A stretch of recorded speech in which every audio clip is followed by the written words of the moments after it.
Good morning, everybody. I want to welcome everyone to another installment of the Fletcher Heald webinar series. This morning, we are going to be presenting to the Florida Association of Broadcasters on the topic of FCC license renewals, because Florida radio stations particularly have a license renewal deadline coming up soon, with pre-filing announcements starting next month, and then in October their actual applications being due. My name is Frank Montero. I'm a partner here at Fletcher, Heald, and Hildreth. I have with me one of my partners, Dan Kirkpatrick. Good morning. And I just, before we get started, and many of you who attended that fantastic FAB convention in Fort Lauderdale, that much of what we're going to be covering today is also included in blog posts that we have. So we urge everybody to review our blog at comlawblog.com. There it is up there. And you'll also see a variety of different videos on YouTube. Fletcher Heald actually has a YouTube page, and so we urge all of you to go and check out those videos as well, because it's wide topics on political broadcasting, public files, and a lot of the stuff that we're going to be covering here today. I also really want to extend a huge thanks to the FAB, and particularly to Pat and Lindsay and Heather for helping to put this all together, and just generally for doing a fantastic job for broadcasters in the state of Florida. And anybody who attended that convention I was referring to know what I'm talking about. It was really fantastic. And then as we're going through this, because we have a lot of material to cover and in a relatively limited amount of time, we're going to try to get through everything in just over an hour to save some question and answer time at the end. But we may pause as we're going through to allow to take a couple of questions as we're going through this. And if you're wondering what the procedure for questions is, there should be a section on your screen. I think it's to the right. I guess it would be on your screen, where you can, but sometimes it's on the left, where you can type in your questions, submit them. We'll read them here and attempt to answer as many as we can. Today, we're going to be, as I said, largely focusing on radio, only because television stations in Florida still have another year to wait. Their renewals are not due until October 1 of 2020. But having said that, a huge amount of what we're going to be covering today will be applicable to TV stations as well. And so if there are any dual owners of TV and radio watching, or TV stations watching, please take notes, because a lot of this is going to hit you about a year from now. So our agenda for today is really to sort of start out with a general overview of the renewal process, give you an idea of the timelines that we're going to be dealing with, because as I said, some of the initial requirements are going to be kicking in as early as later this week, at the beginning of August. And then we're going to be covering those which are the pre-filing notices that start in August, the actual application form, which is the 303S. There is an accompanying EO form, which is the Schedule 396. We're going to be talking about local public inspection files, because those are going to be especially important this renewal cycle for the first time, because they are online now. And unlike in previous renewal cycles, those of you who did it 8 years ago know, back then, you did not have an FCC inspector necessarily double checking all your public file contents and the answers to your questions from the comfort of their cubicle in DC, but that is the case now. And then last but not least, after the filing, there are post-filing public notices that they're going to be required as well. So here is a good snapshot of some of your some of the time schedules that you're going to be dealing with. As I mentioned earlier, on August 1st, there are pre-filing notices that are going to have to be aired on your stations. We have texts of those if you need them. We also have some helpful information on, as far as the dates and times when they have to be put on in August and September in the lead up to the October 1 renewal and EEO filing deadline. And that's sort of the big one that everything is leading up to here. And then after that, there are post-filing announcements that are going to be put on from October through December 16th. So that is the process that you're dealing with here. And then, if all goes according to plan, you're hoping for a renewal grant sometime in January, maybe early February. That's also when the cutoff for petitions and comments kicks in. Yeah, just to add some specific there, it's January 2nd of next year is the deadline for anybody who wants to file against one of your license renewal applications. That's unlikely to happen. Hopefully it will not. But if it does, that's the deadline for that. And then February 1st of 2020 is technically when your license expires. So you should have a grant of the renewal by then.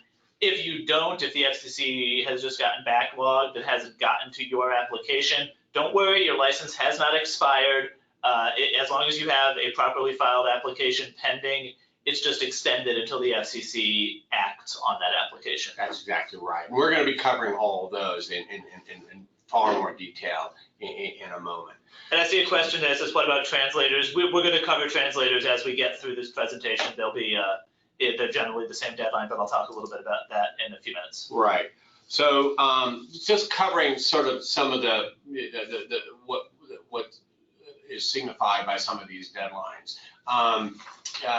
Basically, the FCC takes the renewal process very, very seriously. They expect all stations to be aware of their obligations and their deadlines. So if you file after October 1st and you miss that October 1st deadline, you can be subject to a fine, and they've been hovering around $1,500 or so, $2,000, as long as you then do get a late filed application in before your current license expires, meaning February 1st. Now, if you're really asleep at the wheel and miss not only the October 1st deadline, but haven't filed even a late renewal by the time that your license has expired, now things get really complicated. For starters, the FCC is going to hit you with a far greater fine. Secondly, because you haven't filed an application to renew, which would toll the expiration of your February 1st expiration date, you're technically broadcasting without a license. So now, in addition to being exposed to a pretty significant fine, you have to scramble to get a special temporary authority on file just to allow you to stay on the air. And then, of course, it goes without saying that missing these deadlines, all of these ramifications, completely beyond the fines that you could be subjected to. You're going to be dealing with legal fees, headaches, just a lot of sleepless nights and aggravation. And why bother? It's better to be on top of these deadlines and get your filings in. Yeah, just to add to that, to the aggravation, distraction, and hassle, one thing that I've seen come up before is often if you have bank loans, your financing documents will have a covenant in there that says you will file things like renewals on time. So arguably, if you miss the renewal file, you may be in default of your loans, which, again, adds a huge amount of hassle and potentially expense to missing that deadline. Okay, so we've now wagged our legal fingers at you to make sure that you get your homework in on time, and now to actually help you go through the application form, I'm going to turn it over to Dan to actually start going through the 303S and the particulars of the application form. Good, thank you, Frank. This year, this renewal cycle, everyone will be filing renewals in a new system. This previously through the past, I don't know how many, but many license renewal cycles, it was filed in the CDBS electronic system. It's now in the LMS filing system. The substance of the form and the questions that they're asking are the same, but the user interface is very different. You have probably used it, you would have filed your last set of ownership reports last year using this LMS system. But for radio stations, you otherwise may not have interfaced with this system at all. And it is, as with everything with the FCC, it has its own little quirks and things that you have to deal with. One of them is that you log in only using your FRN. You don't have a separate password, a separate login and password like you used to in CDBS. It's just the licensee FRN is your login. One thing I will note that has come up with this new system is the FCC internally there has had some issues with making sure that all of the appropriate call signs are associated with the proper FRN. So what you may want to do very soon is log into this LMS system and just make sure that all of your call signs are actually associated with your FRN. If they're not, you can call the FCC or you can call us and we can help. They can get that fixed. They recognize that there are some issues with their electronic databases and they're happy to fix them. They want that to be right. But you don't want to go in 2 days before your renewal is due and only then find out that your stations aren't there and have to address it at that point. What they've done is the old renewal form used to be the form 303S. For some reason, now basically every broadcast application in LMS is the form 2100, but they're keeping the old numbers as the schedule. So you now have schedule 303S to form 2100. The substance, as I said, is not a whole lot different. We'll talk about a couple things as we go through here, but that's the basics of the renewal form itself. The other big change from all of the previous renewal cycles, as Frank mentioned, is the online public file rules. We'll talk very briefly about them here, but if you need more information on that or have issues with getting everything into your file, we have webinars that are available on our YouTube page and on comloblog.com. There's a number of articles and past webinars that we've presented on complying with the online public file. But for purposes of the renewal, the really important thing here is that now that it's all online, anybody can look at your public file, be it somebody in the community who is upset with your station, the FCC staff who have said they don't have the capacity to review every single item in every station's public file, but they have said they will be spot checking. Some stations will get more scrutiny than others, but they'll be looking. So they can confirm the certifications you make in your license renewal. If you're certifying that, and you are certifying in the renewal that you filed every quarterly issues and programs list that you had to on time, and it's in the file. If you just make that certification without confirming that it's true, the FCC staff may very well confirm that it's true or not. And they can see on their side when things were filed, whether they were in there on time. And if it turns out that you said they were, but in fact they weren't, that's going to get you into a lot more trouble than just coming clean and saying this was filed late. And again, we'll talk a little bit more about that later on as we get into the public file certification itself. The first step in the renewal process, as we talked about, is these pre-filing public notices. These are notices that have to be broadcast. The dates are here and the times that they have to be on.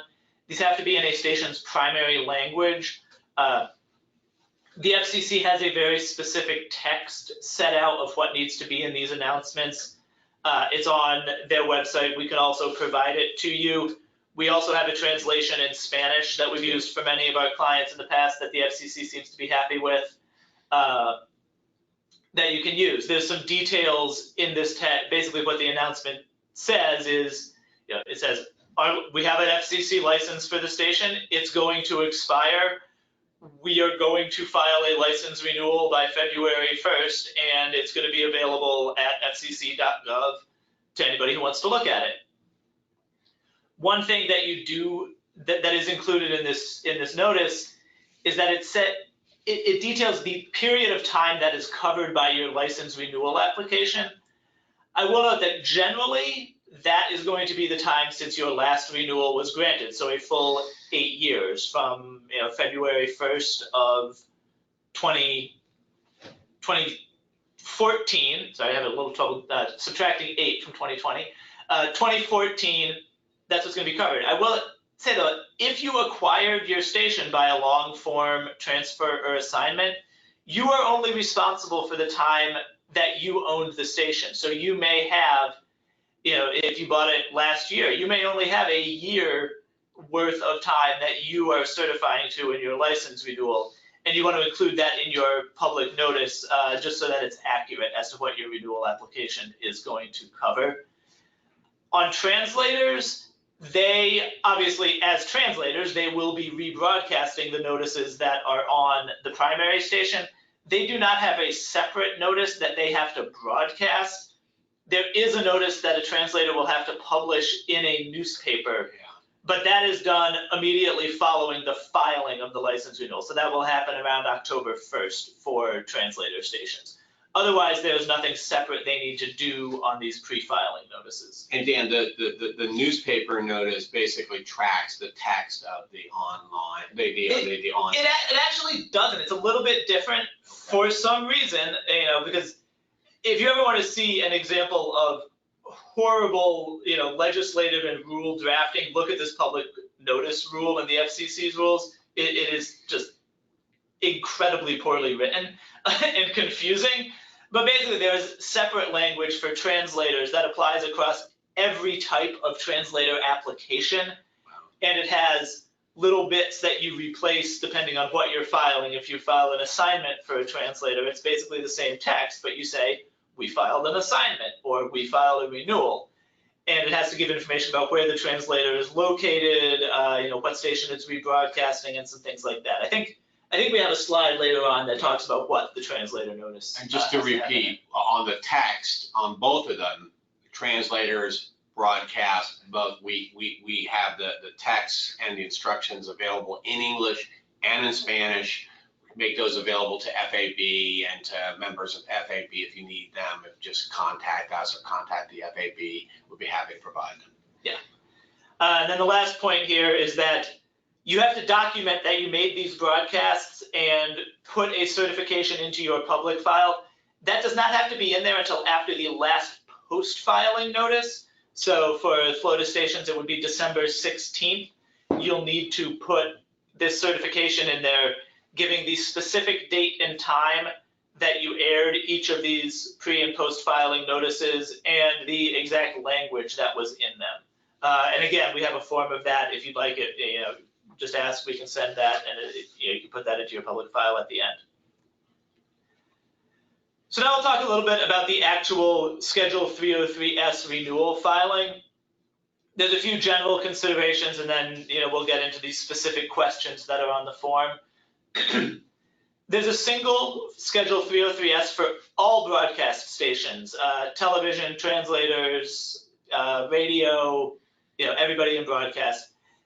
There are some sections that every station fills out, and there are some sections that only apply to different services. We're going to focus today on the radio, on the general questions, obviously, but then also just the radio-only sections. There's also a TV-only section. We're not going to talk about that in any detail now.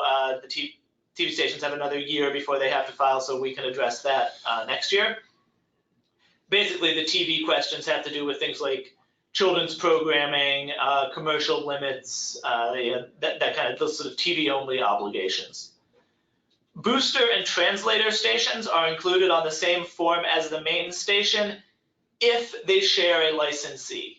If you are a standalone translator rebroadcasting someone else's station, you will have to file your own license renewal. You can't be included on another applicant's renewal application. But if you own both the full power station and the translator station, then they can be included in the same form. And boosters obviously will always have the same licensee, so those will just be included in the same form as the main station. Also, broadcast auxiliaries, things like your microwave links, your studio transmitter links, your relays, your TV pickups or your radio pickups, things like that. Those all renew automatically, provided that they are associated in the FCC system with the primary broadcast station. They don't get listed on the 303S. There's no separate form that's required, but you probably do want to go in and check in the near term and make sure that whatever auxiliaries you're using are properly associated with the primary broadcast station so that they do get renewed. There are, some stations will have other microwave licenses that are not really broadcast auxiliaries and they're not associated with any station. Those renew on entirely different cycles, as do any satellite licenses that you may have.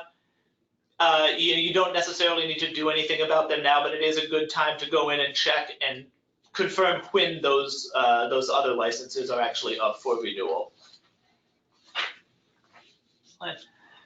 For boosters and translators, again, as I said, as long as they share a licensee, those are included on the same application as the main station. For boosters, it's very easy. You just list the call sign, facility ID, and community of license in the form 303S. There's no additional fees for those. They just get rolled in and are renewed with your main station. For translators, again, if it's the same licensee, included on the renewal of the main station. If it's a different licensee, it will need its own separate application. Also note that those translator renewals are filed based on the state where the translator is licensed, not the station being rebroadcast. If you are, if your main station is up on the northern border and you have a translator in Georgia, that Georgia translator will not be filed on October 1st.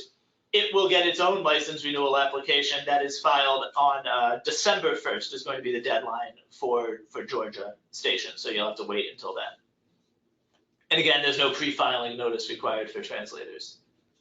Question: if the translator is in the construction phase, if it's your initial original construction permit that is being built and you have never had a license for that translator, then no, you do not need to do anything to renew it. You never need to file a renewal until that initial license is granted. And the same thing goes for even full powers as well. Yes. If you have a brand new full power that has a construction permit, but it's never been licensed, then there's no license to renew. Right. But if it's a mod, then you have a license already in place. Yeah, if it's a mod, even if that station is off air, you still need to file the renewal by the date. Even if you are in the process of modifying it to a new facility. A little bit more on the translators. In the application, there will be basically what you'll do is early in the application, there's a question that says, does this application include any translators? If it does, you'll say yes. And then if you've said yes there, you will get a separate section later on in the form that includes some translator-only questions. That'll be to list the translators, again, the call sign, the facility ID, the community of license. You have to certify whether or not it is on air. If it's not, you still include it, but the FCC may wait to process that until the station is back on the air. And if you are checking here that your translator is not on air, be sure you have notified the FCC separately that your station is not on air. We'll talk about that again a little bit later for the main stations, but it's important that the FCC knows when things go off air by putting in a separate filing. You have to identify the station that is being rebroadcast, and you have to certify that you have written consent to that rebroadcast. Obviously, that's more important if you are rebroadcasting someone else's station, but you have to make that certification even if you are the licensee of both the translator and the primary station. You have to certify to compliance with the RF rules. We'll talk about that a little later as to the substance of that. And then for FM translators, you have to certify compliance with the contour rules for translators and for translators used by AM stations. You know, the mileage limitation and that it's encompassed within the contour of the primary station. And then LPTV stations, which we'll file next year, will have some additional certifications that they have to make. But now I will turn it over to Frank. We're going to talk about the specific questions that are in the renewal application that you're going to have to answer. And the first section here is questions that apply to every renewal applicant. Right, thanks, Dan. So, I mean, basically what we've done here is we've tried to give you a screenshot of what the question on the actual application is going to look like, and then try to put a little color on what that means. And for all of these, as Dan mentioned, now we're really talking about these general certifications that are being done by all stations, and they, you know, a lot of them deal with, do you have any, history of, malfeasance, misrepresentation, fraud, convictions, those sorts of things that the FCC might want to know about. So, the first one here is sort of this general character certification.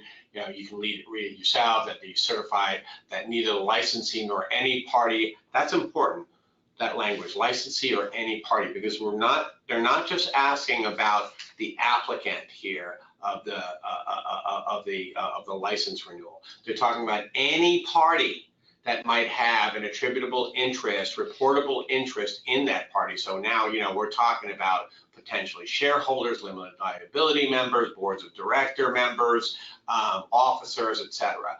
That any of those parties to the application has any interest or connection with any broadcast application where character issues were left unresolved or resolved adversely. Now, what does that mean? So basically, they want you to disclose if you've had any character interest issues that were raised, unless, and this deals specifically now, we're dealing with FCC FCC certifications and FCC reporting of character issues, unless in that proceeding the FCC issued a final decision in favor of the licensee, in which it basically, resolved that the applicant or the party was absolved or, found not guilty of those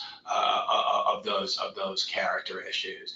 And as I mentioned earlier, it covers all the parties to the application. And what are we talking about? We're talking about misrepresentation, lack of candor, that you lied basically to the commission, misrepresentations. Those are the things that will come to haunt you. And now specifically we're dealing with those violation as to a FCC proceeding.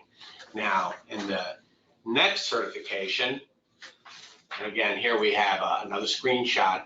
Now they're basically asking the same question, but for non-FCC proceedings, right? So they're trying to cover the whole waterfront here. And again, tracks a lot of the similar language that the licensee certifies with respect to the licensee and each party to the application, that no adverse finding has been made or action taken. Only now it goes well beyond the jurisdiction of the FCC. Again, you need to disclose whether there's been any such adverse findings made by a court or an agency. And we are now we're talking potentially about we're talking about state agencies, municipal agencies within the last 10 years. Now the one exception here is that if you've already disclosed this violation on prior FCC applications that have been granted, the FCC deems that as you've already, you've already come clean. The FCC has already evaluated. They've already determined that it's, it's something that is not going to prevent the granting of an application. And so in that instance, you do not have to necessarily report it. And again, what are we talking about? We're talking about antitrust. That's an example of a non-FCC, in that case, federal, where you might be, maybe an antitrust proceeding by the Department of Justice, unfair competition, and in mass media related industries, discrimination, fraudulent statements to a government agency or a felony conviction. Again, and that next to last one, fraudulent statements to a government agency. That's pretty broad when you get outside of FCC jurisdiction, and it can cover a lot. So you may have to sort of do a deep dive to see if there's anything there, and if there is, you're going to have to put a description of what it is that occurred, and give a little more detail on what happened. One other thing worth noting here is, I know I said earlier that generally the license renewal only covers the renewal term, which can be just the time that you have owned the station. Those two questions cover a much broader, they are not time constrained. This one says that non-FCC finding says anything within the last 10 years. So even if you've only owned the station for a year, if you had that adverse finding 9 years ago, it still needs to be included in the license renewal application. You don't get out of disclosing that just because it was a while ago. Right. And then the same thing with the character applications, the character charges. Even if those were an entirely separate station against, some 10% owner, of your current stations that you just bought, it still needs to be disclosed there. Those aren't station-specific certifications. Those have to go to the licensee and any party to the licensee basically at any time. Right. And so the next one here, again, another screenshot is FCC violations. Now you're going to say, how is that different from the first one we discussed? Well, the first one dealt with FCC determinations of character issues. Here, we're talking about actual, fines and forfeitures that you may have received from the FCC during the preceding license term. And this one is station specific.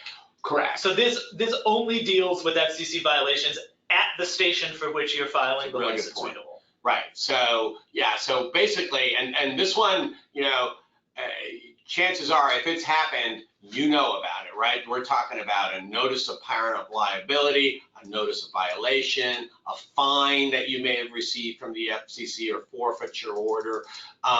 These are,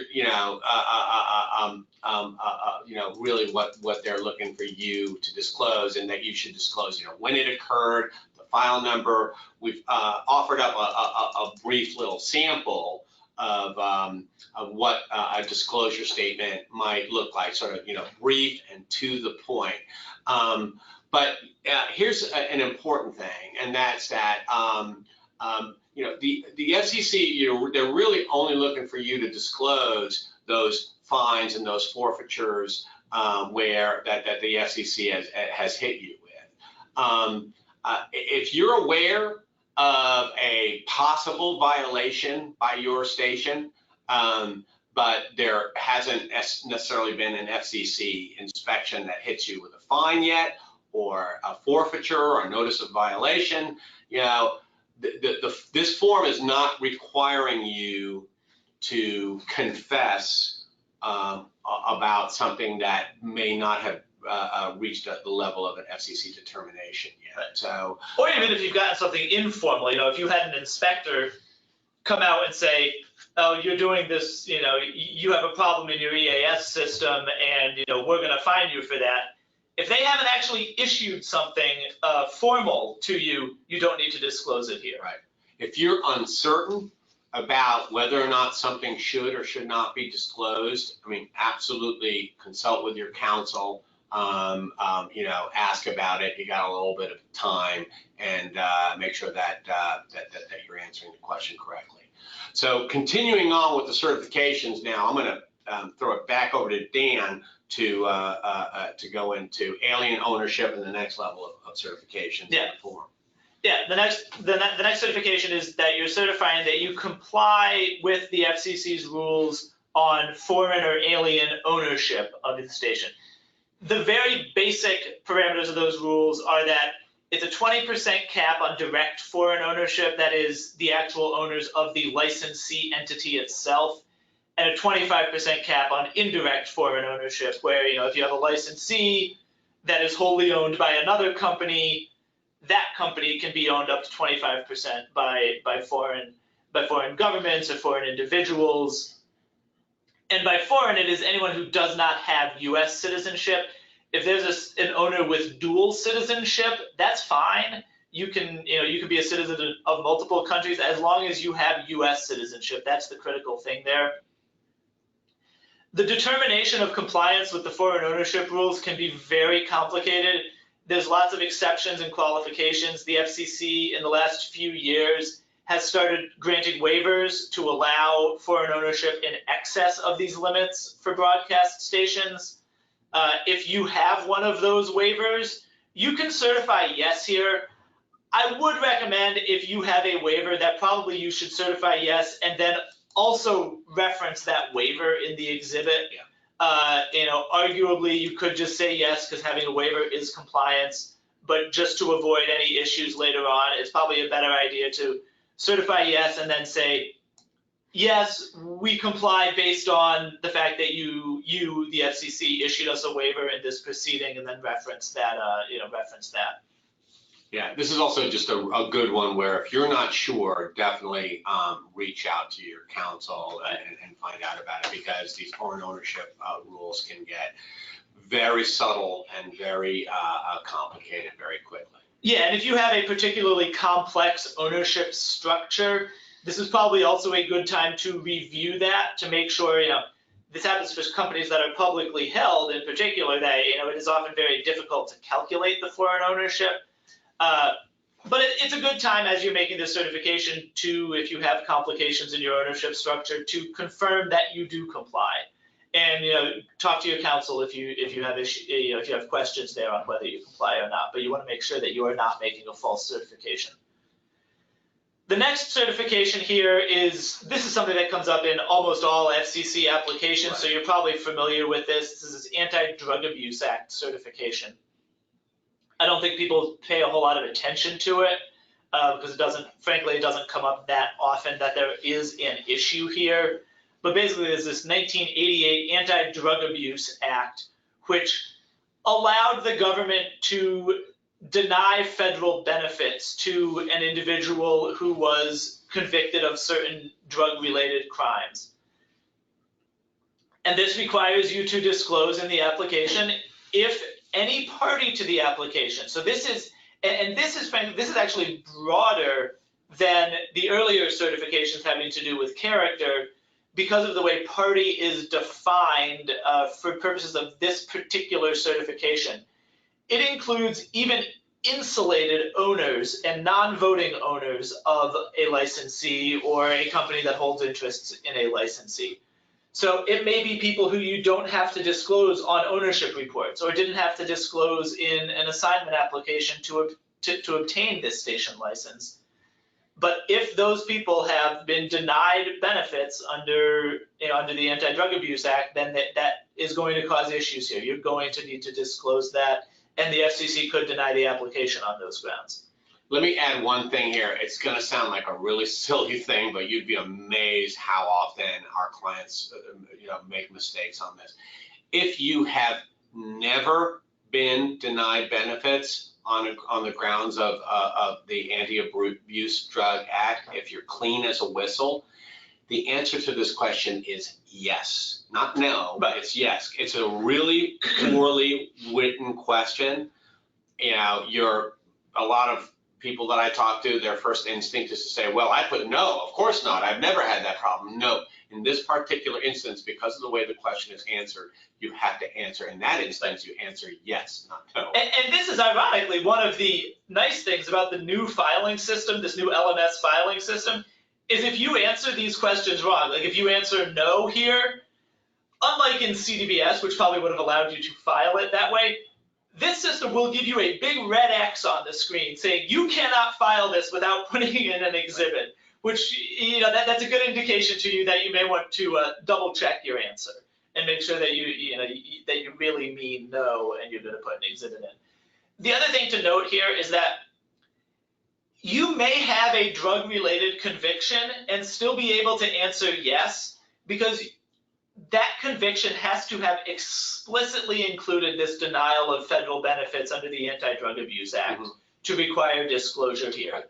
If you just had, a very minor, misdemeanor pot possession conviction, 5 years ago, that probably is not going to cause an issue here. But you definitely want to double check if that, if that is something that has happened. If you have even that minor conviction, you want to make sure it didn't include a denial of benefits. The next certification here, we have a non-discriminatory advertising certification. This is only for radio stations. The FCC has not applied this one to television for some reason. Basically, this came about in the last renewal cycle. The FCC was concerned about these no urban, no Spanish advertising orders that stations may have been getting, where basically an ad agency would come in and say, hey, we want our ads to run on all of your stations, except not in any urban or Spanish programming. And that was challenged. The FCC decided they couldn't actually take any action against the advertising agencies because they don't have jurisdiction over them. So the way they decided to address this was to target these stations and say that you can't take that kind of discriminatory ad buy. So this now has a certification. This applies only to commercial stations, not non-commercials. But you have to certify in your renewal that your advertising contracts, that none of them discriminate based on race or ethnicity, and that the contracts actually contain non-discrimination language. You'll see this in most ad departments will now have this as boilerplate in their emails and their contracts saying, this station does not discriminate on the basis of race or ethnicity. As I said, this was intended to stop these no urban, no Spanish advertising orders. And you have to have a reasonable basis for this certification. Obviously, there are many stations that will, you'll have an ad agency who is actually the one doing your advertising contracts or entering into some of these advertising contracts for you. You have to have a reasonable basis to certify that there is no discrimination. So you'll have to go to your agency and make sure that this language is in all of the ad buys, all of the contracts, all of the orders. Hopefully, this isn't as unfamiliar as it was in the last license renewal cycle. Everybody's had 8 years to get used to it, and it should be easier now. The next certification is the certification that you have filed your biennial ownership report as required with the commission. You used to have to file the ownership report at the same time that you filed your license renewal. That is no longer the case. The FCC has sort of de-linked them, and now all stations have to file license renewals, both commercial and, have to file ownership reports, both commercial and non-commercial, at the same time. Those last reports were due on March 8th of 2018. The next set of reports are likely to be due December 2nd of 2019. I say likely because that's sort of the aspirational deadline at the FCC, is that it would be due December 2nd and have information that was current as of October 1st. So far, the FCC has extended every one of these biennial ownership report deadlines, to give people more time to file the reports. I would be surprised if they didn't do that again, but there's no guarantee. We're just not there yet. Right now, you will be certifying in your application that's due October 1st. You will be certifying to have filed that report that was due March 5th of 2018. And I will note that that is not just the report that's due for the licensee. All of the entities in your ownership chain, the parent companies, anybody who has any entity as opposed to an individual that has an ownership interest should have filed its own biennial ownership report by March 5th of 2018. And you're certifying that that whole universe of reports for your stations was filed. The next certification here is the EEO program certification. We will talk a little bit more a little later as we get into this about what is in the EEO program report. But right here, you are simply certifying that the EEO program report, that's is what used to be Form 396, it's now Schedule 396 to the Form 2100, that has been filed, and that you've posted your EEO public file report, that's your annual report, onto your website. The EEO program report, again, I said we'll talk a little bit more later about the Form 396, but every station and every station employment unit has to file the Schedule 396, even if they have fewer than 5 full-time employees. And every station has to include, when you file the 396, you'll have to do that first. The system will give you a file number, which you will then have to input into the 303S to prove that you filed it. A station employment unit with 5 or more full-time employees has to include in that 396 their 2 annual EEO public file reports. The one that was filed, would have been filed October 1st, 2018, and the one that's going to be filed October 1st, 2019. Those have to be included as exhibits to the 396. As I said, you have to file the 396 before the 303S so you can get that file number to insert. And then there's also this website posting certification. Even with the online file, there is still a separate requirement that any station that has to do these annual public file reports has to post those or post a link to them on its website. And you have to certify in the renewal that you have posted it to your website before you file. So if you're just preparing that as you get to October 1st, be sure it is done and on the website before you press the button to file your license renewal application. I'm now going to turn this over to Frank to talk about probably the biggest and most complicated and most important new certification that's in the renewal application, which is the online public file certification. Yeah, thanks, Dan.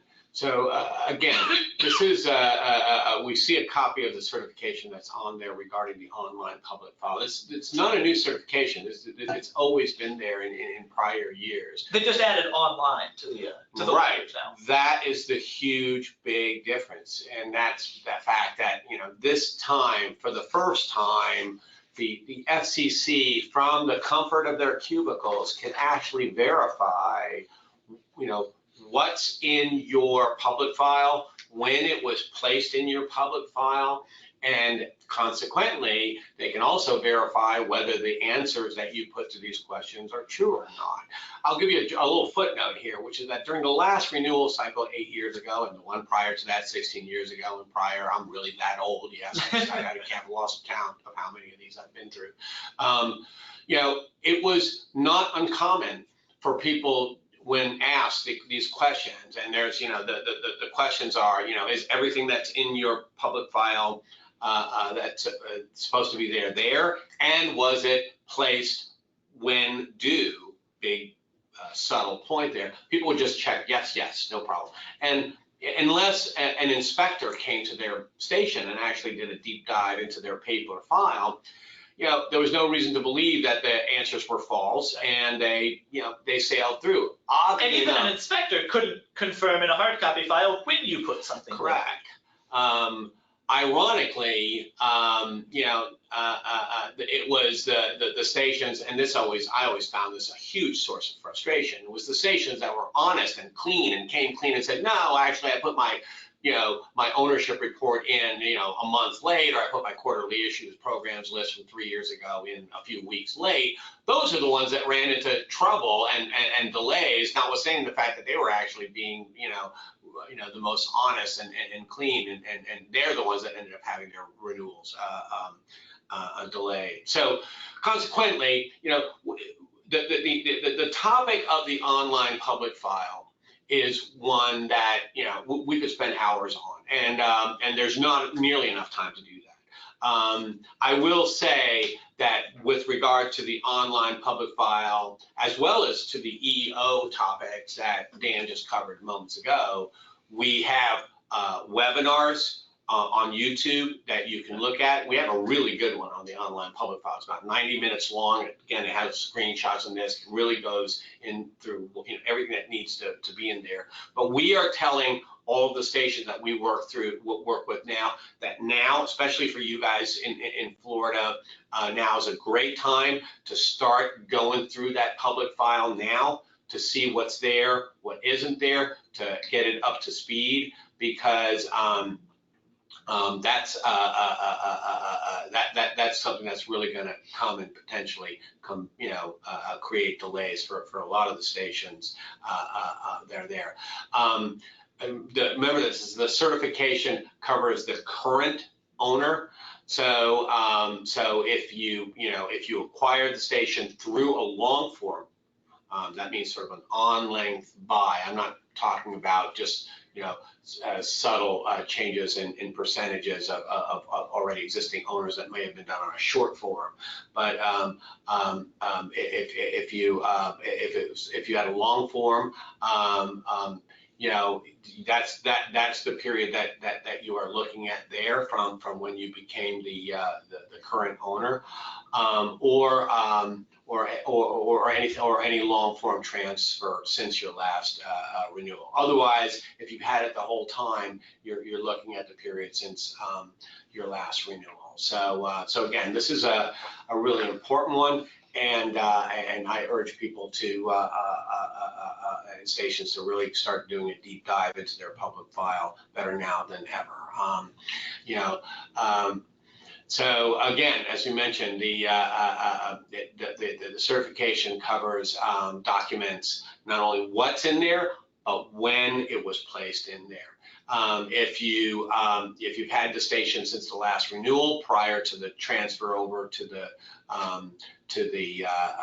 online public file, which for most for the radio stations, the last batch that went over to the online public file was on March 1 of 2018. TV stations, you guys have been doing this for much longer. This gives you sort of a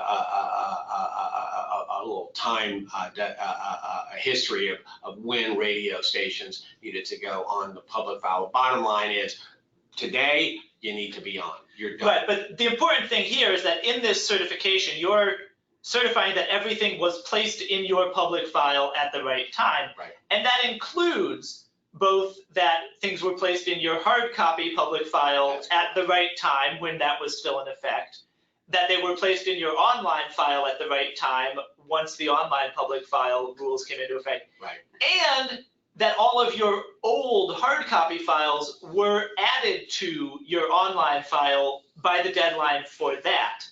And that, that was a little bit different, particularly for these top 50 stations, the larger stations in the top 50 markets. They had to start putting newly created files online in June of 2016. And then all of their old files had to get put online by December of 2016. We've listed here, these are the markets in Florida that were in that top 50. So if you were in those markets and had 5 or more full-time employees, if those June and December 2016 deadlines that you have to worry about for when you had to start putting things online, everybody outside of those markets or who had smaller stations, it's only that March 1st, 2018 deadline that you need to be focused on. And that was when you had to start putting both new and have all of your old files into the online public file. And this is critically important because the FCC can see when you uploaded things to that online public file. So they will know whether that was actually done on time or not.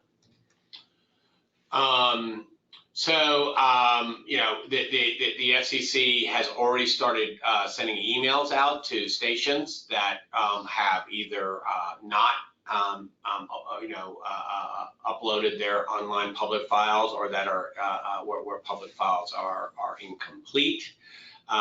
They are starting to issue fines for these violations. I'll give you a little example there of some of the fines that have been doled out. With quarterly issues programs lists, that particular subset of the online public file merits a little bit of attention, because it single-handedly is the one part of the public file that we see over and over again is incomplete. You know, stations, when it was in paper file, it became very, very easy to skip a quarter or put them in late, or, you know, or recreate them. We are urging everyone to really go back, you know, again, through the entire period since last time, to see if those quarterly issues programs lists have been created, and if they're in there. And again, with regard to specifically the list, you get a feel for some of the fines that the FCC has been doling out. Because, I mean, literally, seriously, that we've seen in some instances there are stations that have gone for years without doing quarterly issues programs lists, and now it's really coming back to haunt them.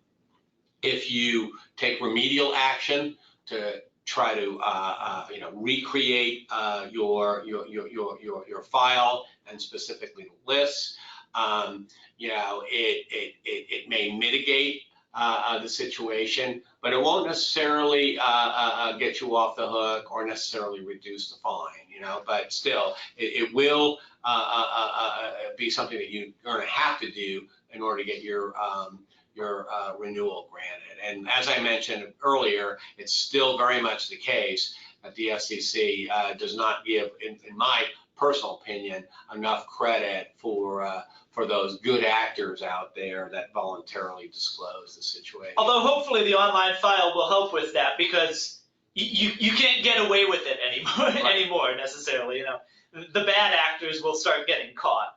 Right. So this particular section of the certifications, right now we're going to be focusing on the radio certifications here. As Dan mentioned earlier, there's a separate set for TV, but given that radio is facing this renewal coming up soon, the first thing that they are looking for is a reporting on stations that have been off the air or silent for 30 days or more. Now, you know, if or if you've been operating for less than your prescribed minimum hours during for 30 days or more. Now, I will note that I've gotten this question a bunch in the last renewal cycle. This does not say anything about operating at reduced power. If you were operating at lower than your authorized power for any period of time, you do not need to disclose that here. This is not that's not what the FCC is looking for. This is only if you were completely off air for either more than 30 days or less than the hours that you were supposed to be on. Okay, yeah, and exactly right. So I mean, the idea, so when they're talking about less than prescribed minimum operating hours, they're talking that you were not broadcasting during that time. And this, you know, I was in Puerto Rico a couple of weeks ago to do a renewal seminar for their broadcast association, and obviously, you know, for them, this question was a big issue because they had so many stations that had been taken off the air as a result of Hurricane Maria. But having said that, you know, I don't think I'm telling anybody anything new that Florida is no stranger to really rough weather and hurricane storms during the year, which may have taken stations down for prolonged periods of time, and so keep those in mind. And we're not just, you know, we're not just talking about the most recent hurricane season, but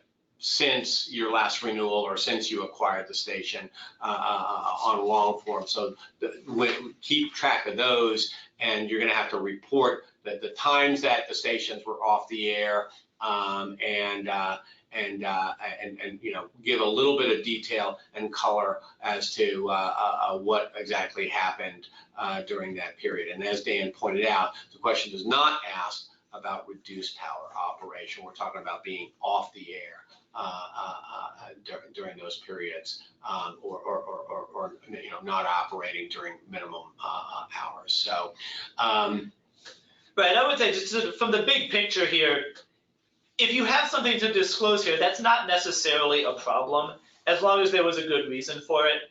The reason the FCC put this question in here is they were trying to address the issue of stations that would get a license and go on air for, a day or 2 days out of every year and spend the vast majority of their license term completely off air just to sort of warehouse the spectrum for this license. That's what they're trying to get at here and what they're trying to prevent. If the station was off air because it got hit by a hurricane, they're not going to refuse to renew it for that reason. They're really trying to get to those sort of serial abusers of the process. Yeah, that's right. And, as mentioned earlier,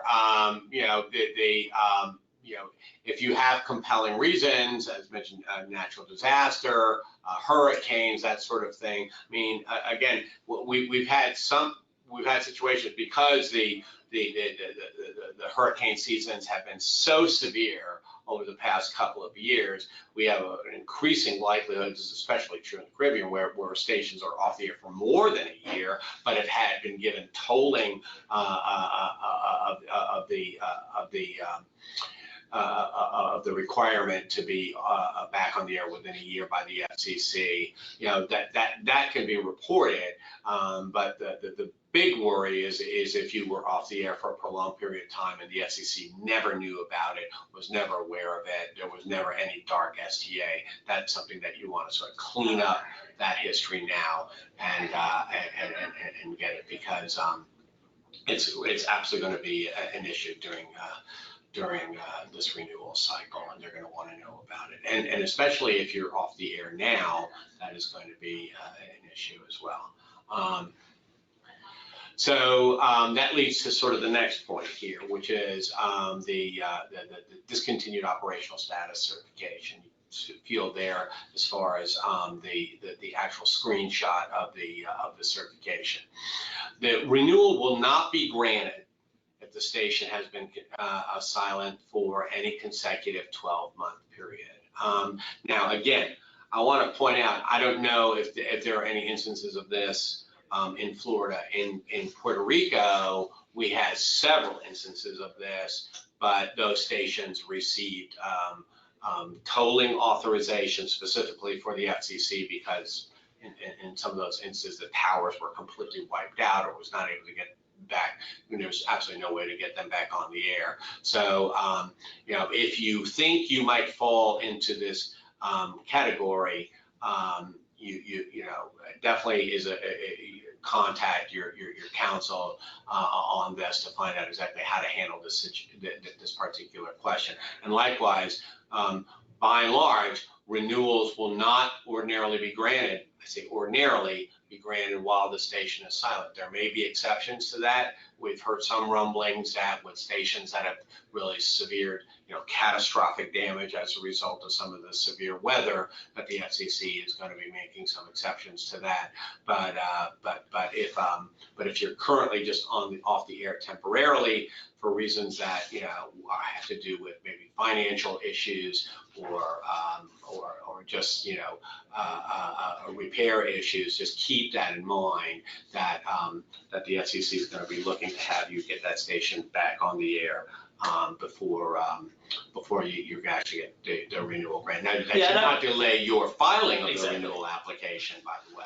You definitely file the renewal application, comply with all the deadlines and all the times, but don't expect necessarily commission action within the time periods that are specified. Right, and if you're in that situation, you should, as Greg said, you should definitely file on time. And then when you return to the air, you can go back to your renewal and amend it to say, we've resumed operation on X date, and then the FCC will begin processing your application, in the normal course at that point. Right. Now, moving on to the RF certification, this is something that, chances are you're probably gonna have to be working with your engineer on at least some component of this. There are RF worksheets contained in the instructions for the application form itself. This is not something new. This came up during the last renewal cycle as well. But basically, you're certifying that whether or not there has been any material change in the RF environment since the grant of the station's last renewal application. So, we've put together a nifty little flow chart here for you to kind of work you through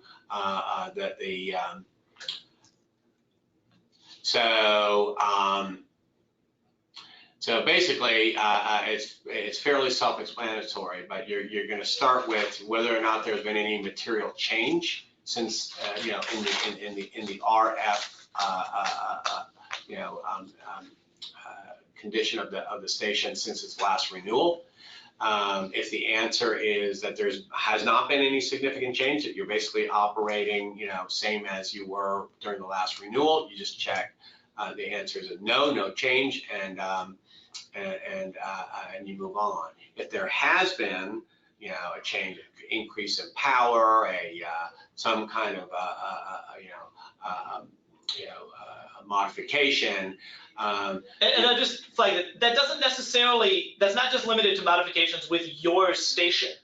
That can be if there's, a tower 50 feet away that has had modifications, that will change the RF environment. Right. If somebody built a house near the base of your tower, that can also change the environment. So it's really any modification in the area of your facility that can change the RF environment, then you'll have to re-demonstrate that it complies. And if that's the case, that's going to now throw you to the worksheets that I mentioned earlier, and you're going to go through those. If now, as a result of going through the worksheets, the answer is yes, again, you're done.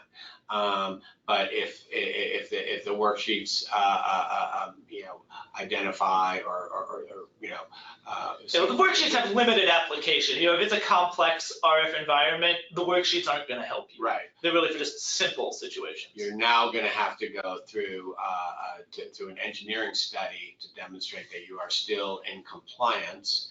And then if you still have a problem after the engineering study, you may have to take actual action to either modify the facility, put up fencing, do whatever is necessary to correct the problem. So hopefully that chart will give you some idea of what the RF certification process looks like. But again, this is something that there's a pretty good chance, unless you are pretty certain that there has not been any change, or that the worksheets show the same, that you may have to consult with your engineer on this.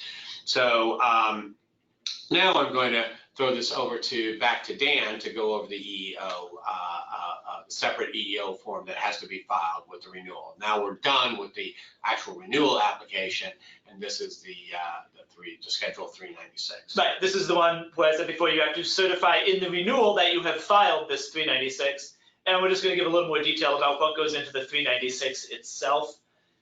Every station employment unit has to file the Schedule 396.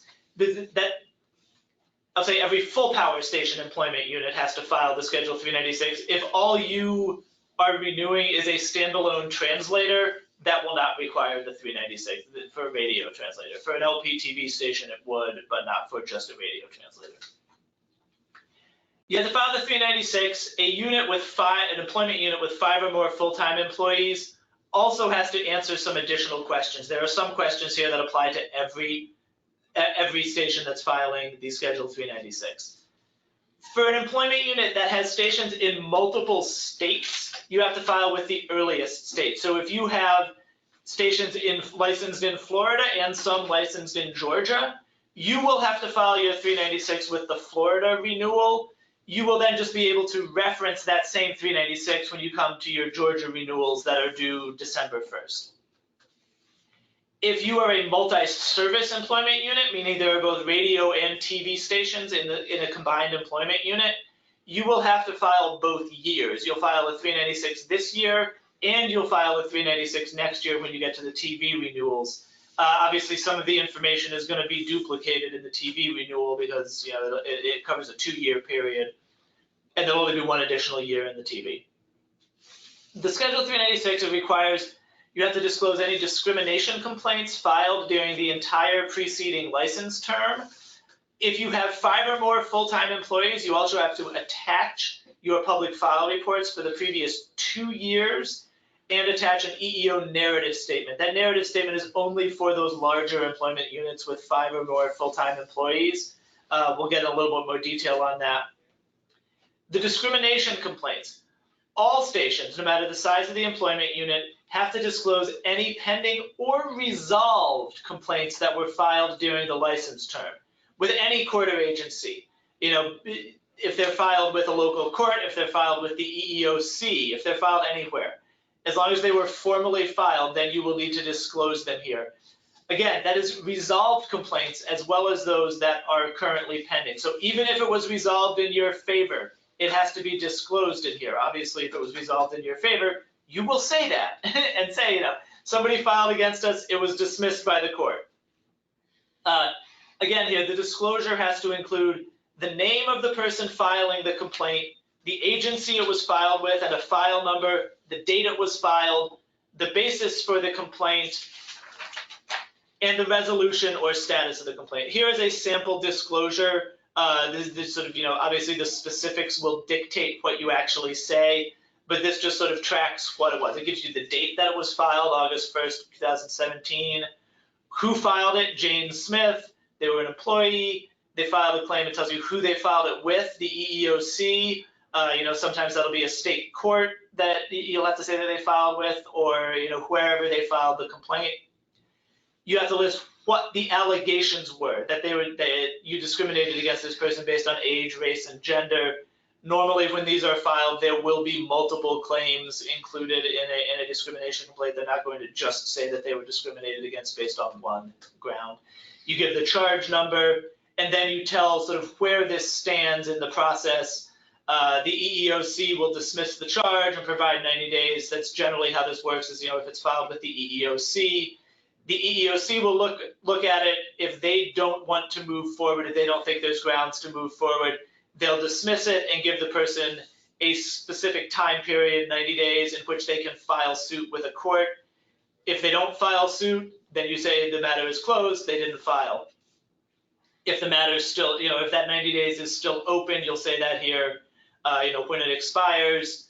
Or if they actually did file suit, you'll have to disclose that and say where that stands in the court. That's the discrimination complaint disclosure. Again, applies to every station. Annual public file reports are only required for employment units with 5 or more full-time employees. And note that this is only at the time the 396 is filed. Even if you were subject to this requirement at some point during the license renewal term, but you are not at the time the 396 is filed, you do not need to file any annual public file reports when you do the 396. You'll just certify that you have fewer than 5 full-time employees at the time you file. Just a reminder that full-time for FCC purposes is 30 hours per week. For most other purposes, it's probably a higher number, usually 35. But the FCC considers a full-time employee anyone who is regularly scheduled for 30 hours, more than 30 hours per week. Copies of the annual public file reports that were due in October 1st of 2018 and October 1st of 2019 have to be attached, have to be uploaded as attachments to this Schedule 396. And then they have to include, just a reminder that those public file reports, the annual reports, have to include a description of those supplemental EEO initiatives that the station has undertaken. If you have questions on what needs to go into those public file reports, again, we have separate webinars that we've done on EEO compliance. You can look those up on our YouTube channel on comlawblog.com. You can get more details there. The last thing that has to get included in that 396 is this EEO narrative statement. Basically, that is a one-page, couple of paragraph narrative summary of what is in your public file reports. And we have samples of what those public file reports. Yeah, and the narrative statements as well. We can probably help with those if you're having trouble figuring out what has to go into those. That's the last of the filings that have to go in October 1st. Once you filed your 396, then you file your license renewal, you pay the fees, and then you're done in terms of the filings. But you also, beginning on October 1st, have to start airing post-filing public notices. Just like the pre-filing notices, these have to be broadcast in the station's primary language. These go on for basically 2.5 months through December 16th. The FCC has specific times at which these need to be aired, as you can see here. They're a little more complicated for the post-filing notices. They basically want to make sure that they get into broad rotation so that people get a chance to hear them. Yeah, I think for almost the first time in my life, I actually heard one on a broadcast station recently. They will be missed by most members of your listening public. They probably won't hear them, but you have to do them anyway. And then again, you have to do this documentation reflecting the times and dates at which they're aired. That has to go into your public file within 7 days of the last announcement. So by December 23rd, that's going to need to be in your public file. I saw there was a question on here as to where that goes in the public file. I believe there is a separate tab for public file announcements, and it will go in there. Right. For public file certifications. Certifications, absolutely, yeah. As I said before, for translators and LPTV stations, the on-air announcement is not required, but you do have to publish one time immediately after you file in a local newspaper.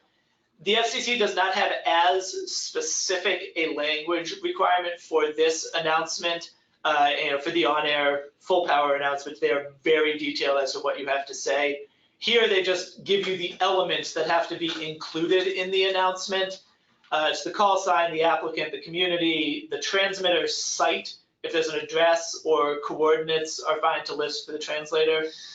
The purpose of the application, obviously here is going to be license renewal. The date it was filed, you have to put the channel and the power of the translator and the call sign, community, and channel of the station that's being rebroadcast, and then invite comment to the FCC.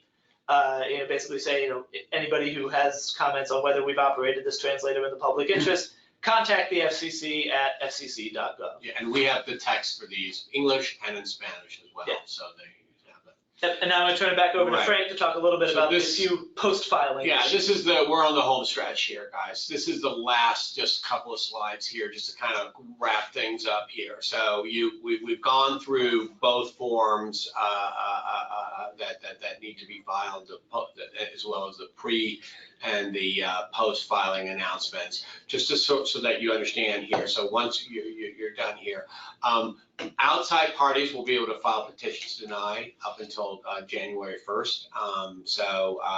If those come in, you're going to have to address them, and you'll be given the opportunity to file oppositions and reply to those. The actual license expires on February 1st, but remember, if you file on time, that filing of the renewal tolls that February 1st deadline. That's why it's so important that even if you do file late, that you absolutely file before February 1st. Although I will say, if you file after October 1st, but before February 1st, you should also still file an STA just to make sure, because it won't automatically toll that expiration date unless you filed on time. On time, good point. So if you're filing sometime in January, file an STA with it saying, we filed our renewal late. We're asking for, authority to just keep operating with our licensed facilities while it's pending. Even after you file, if circumstances change, you have a duty to amend your application. So, there's some examples there. If some of your certifications now go from being a yes to a no, because either felony issues, character issues, any of the things that we've described, you're going to have to amend your application.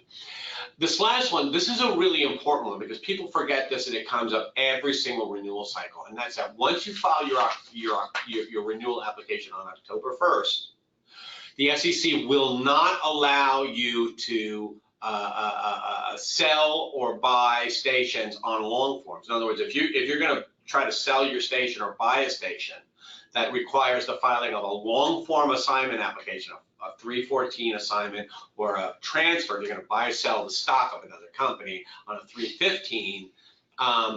the FCC will not grant it if it's pending while the renewal is pending. And if you have one that's granted right prior to October 1st, chances are pretty good the FCC is going to put a notice on that assignment grant that says you have an obligation to close before October 1st, because they won't even let you, even if there is a grant, they won't let you consummate the closing at once that renewal is filed. So I have a couple of or after February 1st. Or after, right. So I have a couple of projects now where we're racing to try to get the transactions approved and closed prior to renewal filing deadlines, specifically so that they don't run into these issues. So please keep that in mind. And remember that these applications the renewal applications do have a filing fee. It's $200 per stations for the full power stations, $70 for translators. So this obviously does not apply to the non-commercial educational stations, as is usually the case. Just bear in mind that you are going to have to file renewals, pay filing fees with these renewals. So this gives you sort of a brief wrap up of just kind of a good to-do list for you going forward here. Please, now's the time, start reviewing your public file. Make sure that all your contact information is up to date with the FCC. Go through those EEO initiatives, and then please don't wait till the last minute for the RF issues. You saw that flow chart. It can be kind of complicated. Now's the time to get on these things. You guys are in a good place because you still have a couple of months here to get a head start on these. So I would urge you to do that. So that's 10 minutes. Yeah, I think we could probably take a couple of questions here before we wrap up. That was about the tab in the public file, which we already answered. Right. Let's see what else.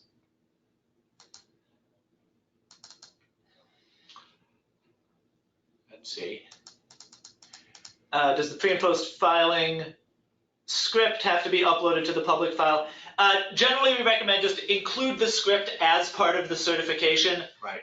It'll be sort of a one-page sheet that says, this is the announcement we aired, and we aired it on these dates at these times. You list the 4 for pre-filing announcements, or 6 times you aired it, and then just sign it, put it in the file. Yeah, if you're a translator and you put it on a newspaper, you're going to probably have a proof of public. Well, but the translator doesn't have a public file. Well, so that's true. The translator doesn't have Good point.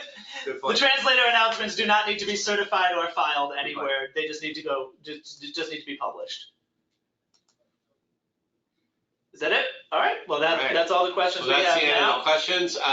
We've enjoyed doing this. Again, I want to do a big shout out to Pat and Lindsay and Heather and the Florida Association of Broadcasters. It's a phenomenal group. If you're not a member, I absolutely strongly urge you to become a member. They do fantastic work for the broadcasters in throughout the state of Florida, are very well regarded at the FCC and here in Washington. So it's well worth it. And I want to thank. And do we have one last question? Yeah, this is. If you are assisting a station with their files, will you guys do a look over to make sure we are compliant and not missing any details? Obviously, if you choose to retain us to help with your renewal, that is certainly among the services we can provide. Right. We can look at your public file, see what's missing, see what may need to be added or disclosed in the renewal application. Yeah, that is something. Reach out to us, call us, send us an email. We'd be happy to help.